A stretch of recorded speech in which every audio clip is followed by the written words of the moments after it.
Hello guys, good morning to all of you. आज का हमारा टॉपिक है print advertising copy. Last video में हम लोगों ने एडवर्टाइजिंग कॉपी की बात की थी कि जब भी आपको कोई एडवर्टाइजमेंट बनानी होती है तो एक कॉपी राइटर होता है जिसको सारा कंटेंट अवेलेबल करवा दिया जाता है, कंपनी के बारे में भी, प्रोडक्ट के बारे में भी और कस्टमर के बारे में भी। उन सभी इन्फॉर्मेशन को कंसीडर करते हुए वो क्या करता है, एक ऐड को डिज़ाइन करता है जिसका रिजल्ट क्या होता है, आपकी एडवर्टाइजिंग कॉपी। यानी जो एडवर्टाइजमेंट लॉन्च होने वाली है उसकी एक कॉपी आपके सामने आ जाती है कि वो कैसी दिखेगी। तो आज हम एक प्रिंट एडवर्टाइजिंग कॉपी की बात कर रहे हैं कि अगर आप क्या कर रहे हो, प्रिंट मीडिया में यानी न्यूज़पेपर में या मैगजीन में अपनी ऐड को लॉन्च कर रहे हो तो उसकी एडवर्टाइजिंग कॉपी में क्या क्या चीज़ें प्रेजेंट होगी, वो किस टाइप की दिखाई देती है और क्या क्या चीज़ें हैं जो ज़रूरी होती हैं ध्यान रखनी जब आप एक प्रिंट एडवर्टाइजिंग को डिज़ाइन कर रहे हो। यानी अगर आपको न्यूज़पेपर में ऐड देनी है या मैगजीन में ऐड देनी है तो क्या क्या चीज़ें उसके कंटेंट के रूप में काम करेंगी। एलिमेंट्स कहो या कंपोनेंट्स कहो। फर्स्ट है हमारी हेडलाइन। वन बाय वन सभी को डिस्कस करेंगे। हेडलाइन यानी लीडिंग वर्ड्स किसी भी एडवर्टाइजमेंट की। जैसे हम जो भी एडवर्टाइजमेंट देखते हैं तो उसमें कुछ ना कुछ टॉप में लिखा होता है समझने के लिए। जैसे अगर हम बुक की बात करें तो बुक में एक सबसे ऊपर चैप्टर का नाम लिखा होता है, यानी वो हेडलाइन है, वो बता रहा है कि पूरा जो चैप्टर है वो किस बारे में है। ठीक उसी तरीके से जब एक ऐड में हेडलाइन की हम बात कर रहे हैं यानी मेन टॉपिक ऐड का, जो ये बता देगा कि पर्टिकुलर ऐड किस बारे में। हेडलाइन बहुत इंपॉर्टेंट चीज़ है क्योंकि देखो जब हम बात कर रहे हैं प्रिंट मीडिया की तो आधे से ज़्यादा लोग ऐसे होते हैं जो सिर्फ हेडलाइन हेडलाइन पढ़ते हैं। आप भी न्यूज़पेपर में से, आप में से आधे से ज़्यादा लोग ऐसे होंगे जो न्यूज़पेपर में सिर्फ हेडलाइन पढ़ेंगे। अगर वो हेडलाइन इंटरेस्टिंग होगी तो हम नीचे के कंटेंट के ऊपर जाएंगे। अगर हमें वो हेडलाइन ही पसंद नहीं आई यानी वो टॉपिक ही हमें पसंद नहीं आया तो हम नीचे नहीं जाएंगे। तो इसीलिए ये हेडलाइन डिसाइड करते हुए बहुत ज़रूरी है कि आप एक हेडलाइन ऐसी डिसाइड करो जो छोटी हो, इजी हो, टू द पॉइंट हो और इंटरेस्टिंग हो। यानी एक ऐसी हेडलाइन आपको चाहिए जो सिंपल वर्ड्स में, क्लियर वर्ड्स में कस्टमर की अट्रैक्शन को ले सके, उसकी अटेंशन को आपकी तरफ लेके आ सके, उसको फोर्स कर सके कि वो नीचे के कंटेंट के ऊपर जाए। अगर आपका थीम इंटरेस्टिंग होगा तभी आपकी ऐड इंटरेस्टिंग बन पाएगी। अगर थीम ही इंटरेस्टिंग नहीं हुआ, नीचे की ऐड चाहे कितनी भी अच्छी क्यों ना हो, कस्टमर देखेगा ही नहीं। आप अपने आप को कस्टमर की जगह रख के देखो, अगर आपको चीज़ ही पसंद नहीं आई, ऊपर की चीज़ जो आपने पढ़ी वही पसंद नहीं आई तो आप उसको स्किप कर दोगे। इसीलिए हेडलाइन ऐसी होनी चाहिए जो कि क्या हो, फ्यू वर्ड्स में एडवर्टाइजिंग के गोल को कंप्लीटली डिफाइन कर दे कि आपकी ऐड किस बारे में है और इंटरेस्टिंग भी हो, कस्टमर की अटेंशन लेने वाली हो, तभी एक हेडलाइन अच्छी हेडलाइन मानी जा सकती है। हेडलाइन किसी भी एडवर्टाइजमेंट के टॉप पे होती है, सबसे मोस्ट इम्पोर्टेंट होती है, जिसका ऑब्जेक्टिव, दोबारा रिपीट कर रही हूँ, क्या क्या होगा, कस्टमर की अटेंशन लेना, प्रोडक्ट के मेन फीचर्स के बारे में कन्वे करना, यानी ये बता देना कि प्रोडक्ट किस चीज़ से रिलेटेड है। जो भी ऐड में आप मैसेज देने वाले हो उसको ब्रीफ में एक्सप्लेन कर देना कि आप ऐड से क्या चीज़ अचीव करना चाह रहे हो, और कस्टमर का इंटरेस्ट क्रिएट करना कि वो किस पूरी ऐड को क्या करे, रीड करे, यानी इंटरेस्ट क्रिएट करना फॉर फर्दर रीडिंग। यानी आपकी हेडलाइन ऐसी होनी चाहिए जो अटेंशन भी लेके आए, प्रोडक्ट के बारे में भी बताए, आपके गोल को ब्रीफ में एक्सप्लेन कर दे और साथ में फर्दर पूरी ऐड को पढ़ने के लिए कस्टमर को प्रमोट करे। इसके लिए ही अगर ये सारे ऑब्जेक्टिव अचीव करने हैं तो कुछ असेंशियल्स हैं, यानी कुछ रिक्विजिट हैं, कुछ इंपॉर्टेंट चीज़ें हैं जो एक हेडलाइन में प्रेजेंट होनी चाहिए, तभी वो इन गोल्स को अचीव कर पाएगी। फर्स्टली आपकी जो हेडलाइन है वो अट्रैक्टिव होनी चाहिए, यानी कुछ ऐसी जो कस्टमर को अपनी तरफ खींचे, अदरवाइज वो देखेगा ही नहीं। सेकेंडली ईजी टू मेमोराइज होनी चाहिए। देखो आपको ऐड करनी है ताकि कस्टमर आपके प्रोडक्ट को याद रखे जब वो खरीदने जाए। तो अगर वो ऐसी होगी कि कस्टमर उसे याद ही नहीं रख पाएगा तो फिर आपके ऐड का पर्पस पूरा नहीं हो पाएगा। इसलिए अट्रैक्टिव हो, इजी टू मेमोराइज हो, ब्रीफ हो, यानी शॉर्ट में ही आपकी बात को कंप्लीट कर दे। ऐसा नहीं, हेडलाइन होनी चाहिए 2-3 वर्ड्स की, ऐसा ना हो कि आप पूरा पेज भर रहे हो हेडलाइन में, तो वो कोई पॉइंट नहीं है। अगर आप बुक की भी बात करें, टॉपिक एक सीधा सा होना चाहिए। लंबी हेडलाइंस इंटरेस्टिंग नहीं होती हैं, ना वो याद हो सकती हैं, इसलिए वो ब्रीफ होनी चाहिए। फोर्थली, फिर है आपकी प्रोवोकेटिव हेडलाइन, यानी एक ऐसी हेडलाइन जो क्या करेगी, कस्टमर को प्रोवोक करेगी, यानी उसके माइंड में क्यूरियोसिटी लेके आएगी कि क्या नीचे जो बात है वो क्या है। यानी जैसे आपको ऊपर लिख देंगे hurry up, limited stock, only for 2 days left, यानी वो क्या कर रहे हैं, आपको इस चीज़ का मतलब एकदम से कि क्या किस चीज़ का ऑफर चल रहा है जिसका 2 दिन में ख़त्म होने वाला है, या फिर किस चीज़ के लिए जल्दी करनी है, यानी आपको के माइंड में कुछ क्यूरियोसिटी जगा के आपको अपनी तरफ अट्रैक्ट करने की कोशिश करती हैं। उन हेडलाइंस को हम प्रोवोकेटिव हेडलाइंस बोलते हैं। फिर है आपकी सिलेक्टिव हेडलाइंस। देखो जैसे इसका नाम इंडिकेट कर रहा है, ये क्या करेगी, सिलेक्ट करेगी। क्या सिलेक्ट करेगी, ऑडियंस को। यानी जैसे मान लो आपने बोल दिया अटेंशन टैक्स पेयर, यानी इस वर्ड को पढ़ के हमें क्या पता चल गया कि सिर्फ जो टैक्स पे करने वाले हैं ये एडवर्टाइजमेंट उनसे रिलेटेड है। यानी जब जो एडवर्टाइज़र है वो क्या चाहता है कि जिस पर्टिकुलर टारगेट कस्टमर के लिए ये ऐड बनाई गई है वो उसे पढ़ ले, बाकी उसे पढ़ने से उसे मतलब नहीं है, तो वो क्या कर देता है, ऊपर ही बता देता है कि एडवर्टाइजमेंट किसके लिए है। जैसे attention car owners, attention exporters, यानी सीधा बता दिया कि सिर्फ इनके लिए ये ऐड है। तो जो हेडलाइन इस टाइप की लाइंस को यूज़ करती हैं उनको बोला जाता है सिलेक्टिव हेडलाइंस। फिर है आपकी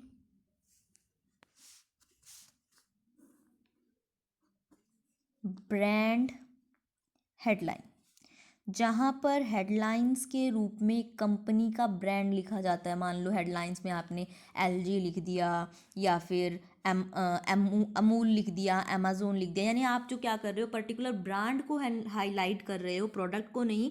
आपने सिर्फ ब्रांड को, कि ये पर्टिकुलर प्रोडक्ट जो हम आगे एक्सप्लेन करने वाले हैं वो कौन सी ब्रांड का है। कि अब जैसे अमूल है वो चलती है, तो आप ऊपर सबसे ऊपर सीधा इतना हेडलाइन में लिख देते हैं अमूल, तो वो क्या है, ब्रांड हेडलाइन उसको बोला जाता है। फिर है आपकी नेगेटिव हेडलाइंस। वो हेडलाइंस जहाँ पर नेगेटिव वर्ड्स का यूज़ किया जाता है, जैसे नो, डोंट, फॉल्स, यानी कहीं किसी भी तरीके से किसी नेगेटिव वर्ड का यूज़ कर लिया जाता है, उसे बोला जाता है नेगेटिव हेडलाइन। जैसे क्रैक क्रीम का ही एग्जांपल अगर हम ले, जैसे उसकी ऐड होती है say no to crack, use of crack cream. तो यहाँ पर मतलब जिस भी हेडलाइंस में नेगेटिव वर्ड आ जाएगा कि आप क्रैक को नो कहो, यूज़ करो क्रैक क्रीम, यानी डोंट वेस्ट टाइम, यानी आपने जहाँ पर भी नेगेटिव वर्ड को यूज़ कर लिया वो उन्हें बोला जाएगा नेगेटिव हेडलाइंस। तो मल्टी टाइप्स की हेडलाइंस होती हैं। डायरेक्ट बेनिफिट हेडलाइंस, जहाँ पर बेनिफिट एक्सप्लेन होंगे। सिलेक्टिव हेडलाइंस, जहाँ पर आपकी क्या किया जाएगा, स्पेशल कस्टमर को बताया जाएगा कि किन के लिए ऐड है। क्वेश्चन हेडलाइन में आपसे क्वेश्चन पूछा जाएगा। अनाउंसमेंट में स्पेशल ऑफर्स के बारे में बताया जाएगा। प्रोवोकेटिव हेडलाइन में इंटरेस्ट क्रिएट किया जाएगा। नेगेटिव में नेगेटिव वर्ड का यूज़ किया जाएगा, और ब्रांड हेडलाइंस में ब्रांड का नाम यूज़ होगा। तो ये थी आपके हेडलाइंस के types, objectives and essentials. Second आपका एलिमेंट है सब हेड। हेडलाइन को हम डिस्कस कर चुके हैं, अब हम बात कर रहे हैं सब हेड्स की। देखो जब आपका जो एडवर्टाइजिंग का थीम है वो ऐसा है कि जो सिर्फ हेडलाइंस में एक्सप्लेन नहीं हो पाया, तो उनके लिए हम सब हेड्स का यूज़ करते हैं। मेनली जब आपकी जो ऐड, मान लो आपकी जो ऐड है उसमें बहुत सारे, जो आपका जो प्रोडक्ट है उसमें बहुत सारी फीचर्स हैं, तो सारी फीचर्स को आप एक्सप्लेन नहीं कर सकते हेडलाइन में, तो हम बाकी की चीज़ों को एज ए सब हेड एक्सप्लेन करते हैं। जैसे अगर हम एग्जाम्पल ले रहे थे बुक का, बुक एडवर्टाइजमेंट नहीं है, जस्ट समझाने के लिए कि चैप्टर का जो ऊपर नाम लिखा है मान लो वो आपकी हेडलाइंस हैं, और उसके बाद जो मल्टीपल उसमें टॉपिक्स बने हुए हैं अलग अलग कि ये टॉपिक है ये टॉपिक है, वो आपके सब हेड्स होते हैं। तो ऐसे ही जब एडवर्टाइजमेंट में क्या किया जाता है कि अगर आपकी ऐड जो है लंबी है और वो एक पर्टिकुलर हेडलाइन में उसका टॉपिक एक्सप्लेन नहीं हो रहा, या फिर वो वैसे भी लेंथी है, अगर आप लेंथी मटेरियल को, अगर हम नॉर्मल भी बात करें, अगर हमारे पास मान लो लेंथी मटेरियल है, बुक में भी हम ऐसे ऐसे लगातार लिखते चले जाएं, तो वो बहुत बोरिंग हो जाता है, कस्टमर उसे पढ़ना पसंद नहीं करेगा। तो आपको जब बहुत सारी बातें एक्सप्लेन करनी है तो आप क्या कर देते हो, सब हेड्स बना देते हो, ताकि वो मेन मटेरियल नहीं पड़ेगा तो भी वो सब हेड्स ही उसे एक्सप्लेन कर देंगे पर्टिकुलर चीज़ के बारे में, और जो चीज़ उसकी इंपॉर्टेंस की होगी उसके बारे में वो पूरा भी पढ़ लेगा। देखने में भी अच्छा लगता है कि अगर सब हेड्स बने हुए हैं, वो एक ही साथ लिखा हुआ ऐसे मटेरियल ऐसे पढ़ना कोई भी पसंद नहीं करता। दूसरा, जो ये सब हेड्स होंगे इनका साइज ऑलवेज हेडलाइन से छोटा होगा लेकिन बाकी टेक्स्ट से बड़ा होगा। यानी हेडलाइंस जितने बड़े वर्ड्स में लिखी गई होंगी, सब हेड्स उससे छोटे में लिखे जाएंगे, बट जो बाकी का मटेरियल होगा उससे बड़ा होगा। यानी बीच का साइज होता है बॉडी टेक्स्ट से बड़ा होगा, हेडलाइन से छोटा होगा आपका सब हेड। जो सब हेड होगा वो भी ऐसा होना चाहिए, एक तो क्या हो, जो लॉजिकल हो। यानी ऐसा नहीं है कि आपको सब हेड्स बनाने से मतलब है कुछ भी लिखते चले जाओ, लॉजिकल हो, उनकी जो सीक्वेंस है वो प्रॉपरली अरेंज हो। कि जैसे अगर हम किसी फॉर्म को भरते हैं तो ऑलवेज पहले नाम होता है, फिर आपके का सरनेम होता है, फिर उसके बाद आपकी डेट ऑफ बर्थ होती है। ऐसा तो कभी नहीं पूछा जाता कि पहले आपसे ऑक्यूपेशन पूछ लिया, फिर जगह पूछ ली, फिर बाद में नाम आया। यानी कुछ लॉजिकल होना चाहिए सीक्वेंस उनके सब हेड्स का, आपके प्रोडक्ट से रिलेटेड होना चाहिए, और ऐसा होना चाहिए आपका सब हेड भी जो कस्टमर के इंटरेस्ट की को होल्ड करे, यानी उसको अपनी तरफ अट्रैक्ट करे। तभी वो सब हेड क्या होगा, कस्टमर देखेगा और उसका जो ऑब्जेक्टिव होगा सब हेड लिखने का वो कंप्लीट हो पाएगा। थर्ड है आपके इलस्ट्रेशंस। इलस्ट्रेशंस का मतलब होता है जो पिक्चर्स वगैरह, देखो कोई भी ऐड होती है चाहे न्यूज़पेपर में हो, वैसे तो टीवी में भी अगर हम बात करें, बट फिलहाल हम प्रिंट मीडिया की बात कर रहे हैं तो न्यूज़पेपर के ऊपर ही हम बात करते हैं कि इलस्ट्रेशंस यानी कोई भी ऐड हम कर रहे हों तो उसमें कोई ना कोई पिक्चर, कोई भी कार्टून, कोई ड्राइंग, कुछ ना कुछ बना होता है। चाहे प्रोडक्ट की फ़ोटो चिपकाएं, चाहे कोई सेलिब्रिटी की फ़ोटो हो, यानी कुछ ना कुछ उसमें लगा होता है ताकि वो क्या कर सके, आपकी ऐड जो है इंटरेस्टिंग बन सके। खाली लिखा हुआ होगा तो हम इतना नहीं ध्यान देते हैं जितना पिक्चर्स की तरफ। आधे लोग तो ऐसे होते हैं जो न्यूज़पेपर में सिर्फ फ़ोटोज़ देखते हैं, तो उनके लिए कि वो एकदम से उनका ध्यान जाए। वैसे भी अगर हम किसी प्रोडक्ट के बारे में जानते हैं तो उसकी प्रोडक्ट की ऐड अगर हम इसका पिक्चर दिख जाए तो हम पहचान जाते हैं, हमारे माइंड में रिकॉल हो जाता है कि हाँ ये वो वाली ब्रांड है, और उसके बारे में क्या लिखा हुआ है हम लोग देख भी सकते हैं। तो कस्टमर के इंटरेस्ट को क्रिएट करने के लिए, उसको अपनी तरफ अट्रैक्ट करने के लिए, ताकि व्यूअर्स को आइडिया भी हो जाए कि इस ऐड में क्या लिखा हुआ है, इलस्ट्रेशंस का यूज़ किया जाता है। मोर देन 85% ऐड ऐसी होती हैं जहाँ पर किसी ना किसी तरह की पिक्चर्स का यूज़ किया जाता है। जैसे अभी हमने बात की कि पिक्चर्स क्या करेंगी, कस्टमर को आइडिया दे देंगी कि ये ऐड कॉपी किस चीज़ के बारे में है, इंटरेस्टिंग उसे बना देगी, एडवर्टाइजमेंट की इफेक्टिवनेस को इंक्रीज़ करेगी, और इससे क्या होगा, कस्टमर क्या करेगा, हो सकता है बाकी ऐड के शायद वैसे वो ध्यान ना देता और वो उसको अब देख लेगा। अगर मान लो उसका फेवरेट सेलिब्रिटी की फ़ोटो आपने लगाई है तो ऑब्वियस ही बात है उसका ध्यान चला जाएगा कि ये किस चीज़ की ऐड कर रहा है। तो ये इलस्ट्रेशंस हैं, ये हेल्प करते हैं ऐड के ऑब्जेक्टिव को अच्छे से अचीव करने से। इससे कस्टमर की अटेंशन मिलती है, वो प्रोडक्ट को पहचान पाता है, मैसेज को समझ पाता है, और इवन सबसे बड़ा बेनिफिट, इलिटरेट पीपल जो पढ़ नहीं सकते उनके लिए भी आपकी ऐड बेनिफिशियल हो जाती है। यानी वो पढ़ नहीं सकते, पिक्चर तो देख लेंगे, उनको दिख के पता चल जाएगा कि किस प्रोडक्ट की बात हो रही है, तो उन पर्टिकुलर ऑडियंस को भी हम कंसीडर कर लेते हैं। यानी इलिटरेट लोगों के लिए बेनिफिशियल है, इंटरेस्टिंग बनाएगी, कस्टमर की अटेंशन लेगी आपकी ऐड, प्रोडक्ट को आइडेंटिफाई करना, यानी आपने एक बार उसकी पिक्चर देख ली तो जब आप शॉप पे जाओगे उस प्रोडक्ट को खरीदने तो आप उसे इजीली आइडेंटिफाई कर पाओगे। और मैसेज को समझने में भी, कई बार पढ़ के हमें समझ नहीं आती चीज़ जितनी हमें देख के पिक्चर्स आ जाती है, तो मैसेज को अंडरस्टैंड करने में भी आपकी हेल्प करेंगे इलस्ट्रेशन। अब इलस्ट्रेशंस यानी जो पिक्चर्स, ड्राइंग, सिंबल्स लगाए गए हैं वो भी डिफरेंट डिफरेंट टाइप्स के होते हैं। यानी एक एडवर्टाइज़र ऐसा नहीं है कि सभी एक ही टाइप की फ़ोटो लगाते हैं, वो फ़ोटो अलग अलग तरीके की हो सकती हैं। वो क्या हो सकती हैं उनकी बात कर लेते हैं एक बार। फर्स्ट है फोटो ऑफ द प्रोडक्ट, यानी जो आपकी एडवर्टाइज़र होते हैं कुछ क्या करते हैं, जिस प्रोडक्ट की एडवर्टाइजमेंट कर रहे हैं उसी की फ़ोटो लगाते हैं एडवर्टाइजमेंट में। जैसे मान लो रिन सर्फ की ऐड है तो वो रिन का पैकेट चिपकाएंगे, या फिर शैम्पू की ऐड है तो शैम्पू का, या फिर मान लो कार की ऐड है तो उस कार की फ़ोटो लगाएंगे। यानी जिस प्रोडक्ट की वो एडवर्टाइजमेंट कर रहे हैं उसी प्रोडक्ट की फ़ोटो को लगाते हैं बहुत सारे एडवर्टाइज़र। दूसरा लगाया जा सकता है photo of product in use. यानी यहाँ पर तो हमने बात की कि आपने उस प्रोडक्ट की सिर्फ फ़ोटो चिपका दी, कुछ क्या करते हैं उसी प्रोडक्ट को यूज़ करते हुए दिखाते हैं। जैसे मान लो चाय को किसी को पीता हुआ दिखाएंगे, हेयर ऑयल है अप्लाई करते हुए दिखाएंगे, या कपड़े धोते हुए बकेट में से निकालते हुए दिखाएंगे। तो उस टाइप की फ़ोटो को बोला जाता है photo of product in use. जैसे सरफ की ऐड में कई बार दिखाते हैं ना बकेट में से निकालते हुए, तो वैसे ही बकेट में से निकालते हुए कि मान लो पिक लगा दी तो उसे photo of product in use बोलेंगे। थर्ड है photo from different angle.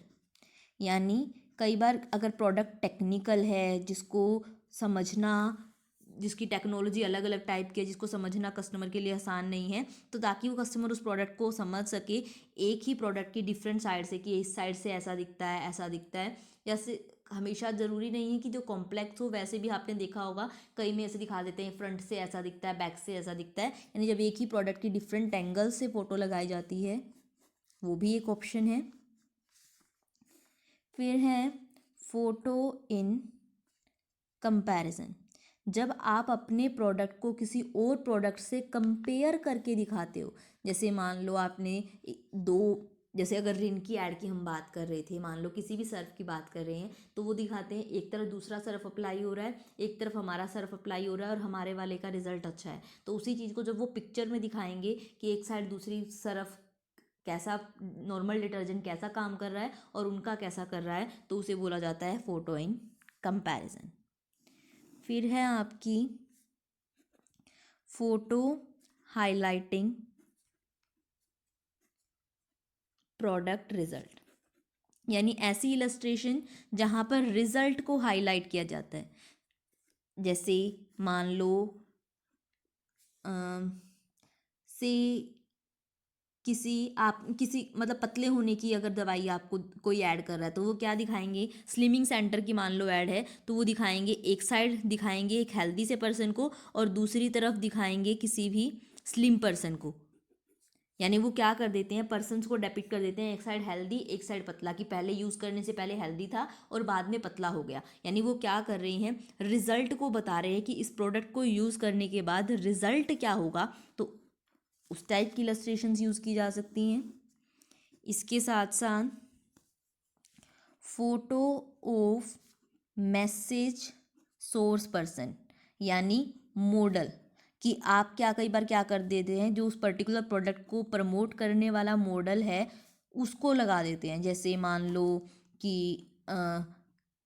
Hair oil में विद्या बालन की जैसे ऐड आती है तो उसको दिखा देते हैं, या फिर कोई भी प्रोडक्ट है, से क्रैक क्रीम की ऐड है तो उसमें अमिताभ बच्चन की पिक लगा दी। यानी जो पर्टिकुलर सेलिब्रिटी उस प्रोडक्ट को प्रमोट कर रहा है उसकी पिक को लगा दिया जाता है, तो उसे बोला जाता है कि आपने इलस्ट्रेशन की तरह यूज़ किया है किसका, सोर्स पर्सन का, मॉडल का। इसके साथ साथ सिंबॉलिक फ़ोटो, कई बार हम उनसे मिलती जुलती सिंबॉलिक फ़ोटो लगा देते हैं। जैसे अगर डेयरी प्रोडक्ट आप बेच रहे हो, यानी दूध वगैरह का कोई आप ऐड कर रहे हो तो वहाँ पर आपने गायें लगा दी, या फिर चाय बेच रहे हो तो गार्डन की, टी गार्डन की फ़ोटो लगा दी। यानी जो उस पर्टिकुलर चीज़ से रिलेटेड चीज़ें हैं जो सिम्बोलाइज करती हैं उस चीज़ को, उन चीज़ों को लगा दिया जाता है। And lastly photo of product mix.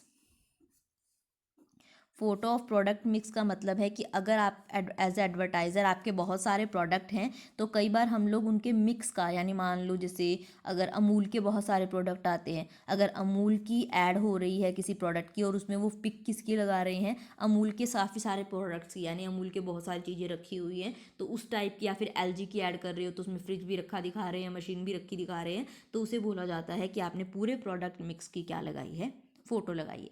यानी एज एन इलिस्ट्रेशंस बहुत सारे ऑप्शंस होते हैं एडवर्टाइज़र के पास कि वो प्रोडक्ट को यूज़ करते हुए दिखाए या सिंपल दिखाए, मॉडल दिखाए या उससे मिलते जुलते सिंबॉलिक चीज़ें दिखाए, किस तरीके से उसको हाईलाइट करना है। वो किसी भी चीज़ को यूज़ कर सकता है जो भी उसको लगता है कि उसके ऑब्जेक्टिव को अचीव करने में हेल्प करेगी। ये इलस्ट्रेशंस बहुत हेल्प करती हैं आपकी एड को कलरफुल और इंटरेस्टिंग बनाने के लिए।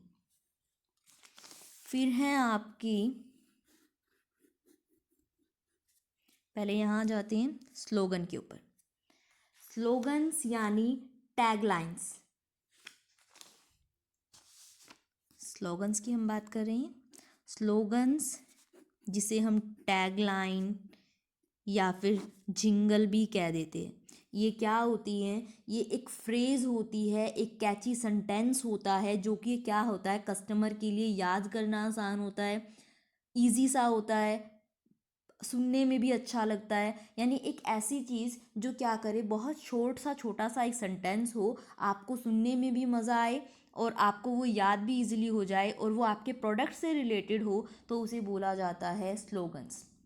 मेनली जो कंपनीज यूएसपी क्रिएट करती हैं, यानी यूनिक सेलिंग प्रोपोजिशन, यानी अपना एक टैगलाइन बना लेती हैं। वो टैगलाइन वो हर टाइप की ऐड में यूज़ करती हैं और वो टैगलाइन उन्हें बहुत हेल्प करती है अपने प्रोडक्ट की ऐड करने में, उसको सेल करने में। जैसे विक्स की गोली लो खिंच खिंच दूर करो, ये हम सबको पता है। या फिर कुछ मीठा हो जाए, हम ये सुनते ही बता देते हैं कि ऐड किसकी हम बात कर रहे हैं, कैडबरी की कर रहे हैं। तो ये क्या है, उनके स्लोगन्स हैं, उनकी टैगलाइंस हैं जो उनके प्रोडक्ट को दूसरे प्रोडक्ट से, यानी उनकी जो ऐड है उस प्रोडक्ट की, उसको अलग कर रही हैं दूसरे से। और हमेशा टैगलाइन ऐसी होनी चाहिए जो क्या हो, सबसे पहली सबसे इम्पोर्टेंट चीज़ है, आपकी खुद की हो, ओरिजिनल हो। यानी आप ऐसा ना हो कि किसी कंपनी ने अपने टैगलाइन बनाई हुई है, उसमें सिर्फ अपने प्रोडक्ट का नाम डाल के आप अपनी बना रहे हो, तो वो यूनिक नहीं होगा। अगर आपकी जो पर्टिकुलर टैगलाइन है वो यूनिक है, तभी वो रिज़ल्ट ला पाएगी।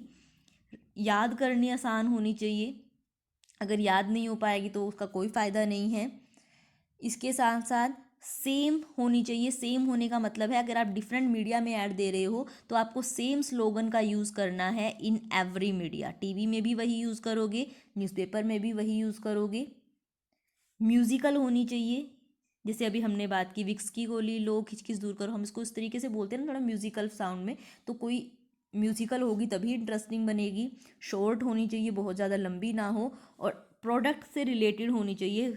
ऐसी होनी चाहिए जो प्रोडक्ट के बारे में बात करे। ऐसे नहीं है कि हमें सिर्फ म्यूज़िकल और इंटरेस्टिंग कस्टमर के लिए गाना बनाना है, हमें अपने प्रोडक्ट को सेल करना है, तो उससे रिलेटेड होनी चाहिए। अगर कंपनी अच्छा स्लोगन, अच्छी टैगलाइन, अच्छा जिंगल, फ्रेज, कैची सेंटेंस बना लेती है, तो वो उसको बहुत सारे टाइम तक, यानी लंबे टाइम तक उसका वो यूज़ कर सकती है। वो उसकी पंच लाइन बन जाती है जो उसको बहुत सारे बेनिफिट्स प्रोवाइड करती है, उसके प्रोडक्ट को बेचने में, एडवर्टाइज करने में हेल्प करती है।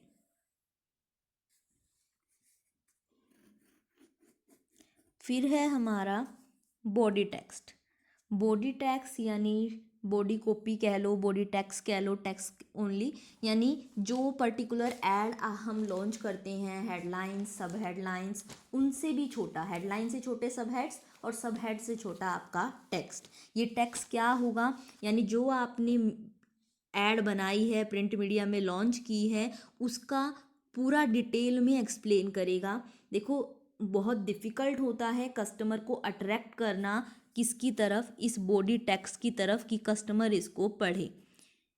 यानी न्यूज़पेपर में हेडलाइंस, सब हेडलाइंस हम फिर भी पढ़ लेते हैं, फ़ोटोज़ देख लेते हैं, जो मटेरियल छोटे छोटे अक्षरों में लिखा होता है उसकी तरफ कस्टमर को अट्रैक्ट करना मुश्किल होता है। बट फिर भी आपको ये लिखना पड़ता है, और ये ऐसा होना चाहिए जो क्या करे, अगर कस्टमर पढ़ने लगे तो उसे समझ में आए, इजी टू अंडरस्टैंड हो, आपकी बातों को अच्छे से क्लियर करता हो, आपके प्रोडक्ट के बारे में इनफ इन्फॉर्मेशन देता हो कि उसकी स्कीम क्या चल रही है, प्राइस क्या चल रहा है, कॉम्पिटिटर से प्रोडक्ट से उसमें क्या अच्छा है, क्या उसकी प्रोडक्ट की खूबियाँ हैं, कहाँ मिलेगा, कोई लेबोरेटरी ने उसे सर्टिफिकेट दिया है वो उसके बारे में, यानी इनफ बातें एक्सप्लेन करना चाहिए। लेकिन बहुत ज़्यादा लंबा भी नहीं होना चाहिए। देखो, ना तो बहुत ज़्यादा छोटा होना चाहिए, यानी बहुत ज़्यादा छोटा होगा तो हर बात तो एक्सप्लेन नहीं कर पाएगा, पर बहुत ज़्यादा बड़ा भी नहीं होना चाहिए कि कस्टमर पढ़ते पढ़ते थक जाए, यानी वो पूरा पढ़े ही ना, बीच में से ही छोड़ के चला जाए, ऐसा भी नहीं होना चाहिए। टाइप साइज जैसा मैंने आपको बताया था, हेडलाइन से छोटे होंगे सब हेड्स और उस सब हेड से छोटा होगा आपका टेक्स्ट, जो कंप्लीट बात को बताएगा बट शॉर्ट में। फिर हैं आपके ब्लर्ब्स। ब्लर्ब्स का मतलब होता है, यानी जब कोई कन्वर्सेशन आपको दिखानी हो तो उसके लिए यूज़ किए जाते हैं ब्लर्ब्स को। जैसे अगर आपने देखा होगा कॉमिक वगैरह में या फिर न्यूज़पेपर में कई बार कोई जोक वगैरह में लिखा होता है कि एक पर्सन बोल रहा है, उसके ही मुंह से निकाल के ऐसे दिखाया जाता है कि इस ये जो बात कर रहा है वो ये वाला बात कर रहा है, और उसके बीच में मैसेज लिख दिया जाता है। यानी ब्लर्ब्स का यूज़ मेनली बच्चों की कॉमिक्स वगैरह में होता है। ये कुछ बैलून लाइक डिस्प्ले होता है जो एक पर्सन के माउथ से निकल रहा होता है। तो जब हमें अपनी एड कॉपी में कन्वर्सेशन दिखानी हो कि दो पर्सन एक दूसरे से बात कर रहे हैं कुछ, तो हम क्या कर सकते हैं कि ये इसने एक चीज़ बोली, दूसरे ने फिर दूसरी बात बोली, तो इस टाइप के ब्लर्ब्स का यूज़ भी आप अपनी एड में कर सकते हो। ब्लर्ब्स के बाद हैं आपके बॉक्सेस और पैनल। बॉक्सेस और पैनल का मतलब है कि जब हमें कोई स्पेसिफिक पोर्शन हाईलाइट करना हो अपनी ऐड में तो हम क्या कर देते हैं, उसके साइड में कोई रेक्टेंगल बॉक्स बना देंगे, कोई स्क्वायर बना देंगे या कोई सर्कल बना देंगे। जैसे आपका मान लो प्रोडक्ट पे 20% ऑफ चल रहा है, तो ऐड में ऐसा लिखा होता है, पूरी ऐड बनी हुई होती है, उसके बीच में एक बॉक्स बना होगा जिसमें लिखा होगा ऐसे 20% ऑफ। यानी आपको कोई स्पेशल चीज़ हाईलाइट करनी है तो उसे किसी टाइप के स्क्वायर में, किसी टाइप की शेप में, किसी टाइप के सर्कल में, किसी भी तरीके से चीज़ों में किसी बॉक्स या पैनल में कैद कर दिया जाता है, रख दिया जाता है। ये जो पर्टिकुलर हैं, ये आपके जो पैनल बनाए जाते हैं इनका कलर बाकी ऐड से अलग होता है। यानी कंट्रास्ट में कुछ शो किया जाएगा कि अगर वाइट बैकग्राउंड है तो ब्लैक में दिखा देंगे, रेड में दिखा देंगे। जो हाईलाइट हो कि कुछ अलग से लिखा हुआ है, ये हमेशा आई कैचिंग बनाए जाते हैं ताकि कस्टमर की अटेंशन इनकी तरफ ईजिली जा सके।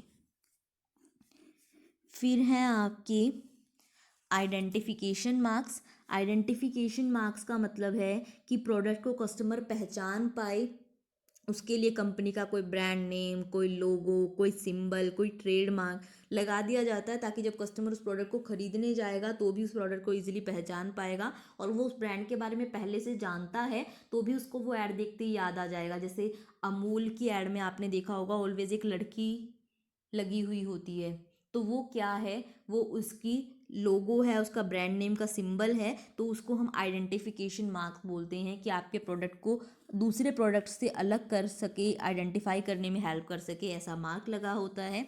एंड लास्टली क्लोजिंग आइडिया, यानी लास्ट में उसकी क्लोजिंग की हुई होती है। क्लोजिंग में कहाँ पर वो मिलेगा, लोकेशन क्या है, कोई मतलब फ़ोन नंबर वगैरह क्या है, उन सारी चीज़ों को एक्सप्लेन किया जाता है। यहाँ पर ऐसी चीज़ें एक्सप्लेन होती हैं जो कस्टमर को इमीडिएट एक्शन लेने में के लिए परसुए करें। जैसे फ़ोन नंबर लिख दिया कि टू ऑर्डर नाउ, ऑर्डर अभी ऑर्डर करना है तो इस नंबर पर कॉन्टैक्ट करें। यानी आप कस्टमर को अल्टीमेटली कि वो आपकी जो ऐड है उसके ऑब्जेक्टिव को अचीव करे, उसके लिए एकदम से एक्शन लेना स्टार्ट कर दे, उसके लिए इस टाइप क्लोजिंग आइडिया को लिखा जाता है, जिसमें हर चीज़ डिस्काउंट है, कोई कोई यानी आपने कोई कूपन लगाया है इसके साइड में कि अगर आप इस कूपन को लेकर जाओगे तो आपको डिस्काउंट मिलेगा, तो वो कूपन अटैच कर दिया, फ़ोन नंबर दे दिया, एड्रेस बता दिया, तो इस टाइप की चीज़ें लगाई जाती हैं। तो ये सारी चीज़ें थी जो एक प्रिंट एडवर्टाइजिंग कॉपी का कंटेंट बनती हैं। दूसरी बात, ये तो थे आपके कंटेंट। एक और चीज़ है जो इस चीज़ को स्टडी करने में हमें हेल्प करेगी, वो है लेआउट। यानी किस तरीके से, हमने ये तो बात कर ली कि उसमें हेडलाइंस होगी, सब हेड्स होंगे, फ़ोटोज़ होंगी, स्लोगन होंगे, बॉक्सेस होंगे, बट ये किस तरीके से इनका अरेंजमेंट होगा, क्या चीज़ कहाँ होनी चाहिए, वो उसकी बात आती है लेआउट में। तो एक बार उस लेआउट को और डिस्कस कर लेते हैं हम। लेआउट, अभी जैसे हमने बात की थी, लेआउट का मतलब है एक प्लान, एक अरेंजमेंट, या जिसे आप कह सकते हो एक ब्लूप्रिंट है जो बताएगा कि जो जो कंटेंट हैं एक ऐड के, जो भी ये प्रिंट ऐड में ये सारी चीज़ें हैं, इनको अरेंज कैसे करना है, क्या इनका स्ट्रक्चर होगा, कहाँ पर हेडलाइन आएगी, कहाँ पर सब हेडलाइंस आएगी, उसे बोला जाता है लेआउट।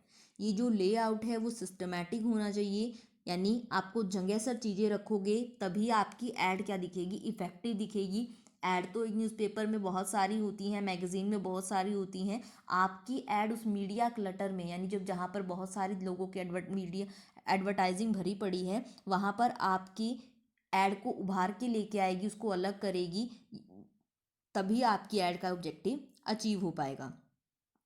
आपको ध्यान रखना है अपने लेआउट में कि जब भी, एक तो हमने अभी बात की थी, जब भी आप ऐड डिज़ाइन करो, हेडलाइन बड़ी हो, सब हेड उससे छोटे हों और टेक्स्ट उससे भी छोटा हो, पिक्चर्स रिलेटेड यूज़ हों, ऐसे ही हेडलाइन सब हेड वगैरह रिलेटेड यूज़ हों।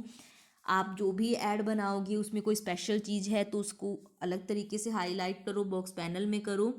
लेकिन ऐसा नहीं है कि आपकी ऐड तभी इंटरेस्टिंग बनेगी जब आप उसको भर दोगे, यानी ऐसा नहीं है कि आपको सारी चीज़ें डालनी ज़रूरी हैं, आप अपने प्रोडक्ट के अकॉर्डिंग यूज़ करो। ऐसा भी नहीं करना है कि एक साइड में आपने सारी चीज़ों को रख दिया, दूसरा पोर्शन खाली पड़ा है, यानी एक साइड से तो पूरा मिक्सअप सा हुआ पड़ा है कि कस्टमर समझ ही नहीं पा रहा, दूसरी साइड स्पेस पड़ा है। तो आपको एक प्रॉपर वे में क्या करना है, अपने लेआउट को डिज़ाइन करना है। यानी कुछ एसेंशियल्स हैं जो लेआउट को डिज़ाइन करते हुए आपके साथ चलने चाहिए।